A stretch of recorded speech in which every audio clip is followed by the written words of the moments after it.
বন্ধুরা, এই যে দেখো মটর ডাল আমি জলে ভিজিয়ে রেখেছি। এখন প্রেসারে দিয়ে দেব আন্দাজ মতন জল দিয়ে সিটি মারবো একটা।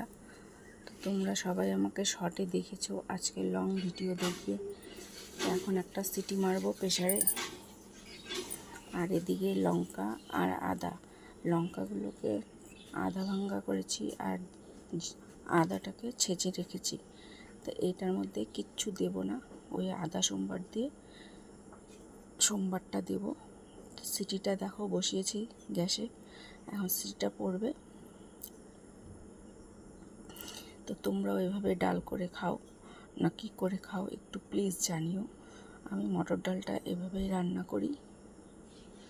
তো প্রেসারে আমার সিটি দেওয়া হয়ে গেছে, এবার আমি ডালটাকে নামাবো।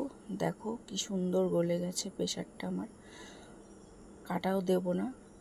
তা এখন এটাকে সসপ্যানে ঢালে ওটার মধ্যে লবণ, হলুদ আর ওই লঙ্কার পেস্ট দিয়ে ভালো করে ফুটাবো। একটা আলটা গন্ধ করে, তাই আমি এক্সট্রা করে ফুটিয়ে নিলাম। তারপর এখন জিরা সোমবার দেব, 5 ফোড়ন আর একটু জিরা, তেজপাতা আর আদাটা আর শুকনো লঙ্কা দিয়ে এটাকে ভালো করে কালো কালো করব। তারপর ডালটাকে ঢালবো।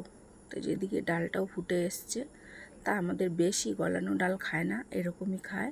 তা এখন ডালটা আমি ঢেলে দেবো। এই যে ঢাললাম। তো মটর ডালটা আমি এভাবেই রান্না করি, খেতে ভালোই লাগে। আর একটু নামানোর আগে চিনি দিয়ে দেব। তো তোমরাও এভাবে করে খাও, অবশ্যই ভালো লাগবে।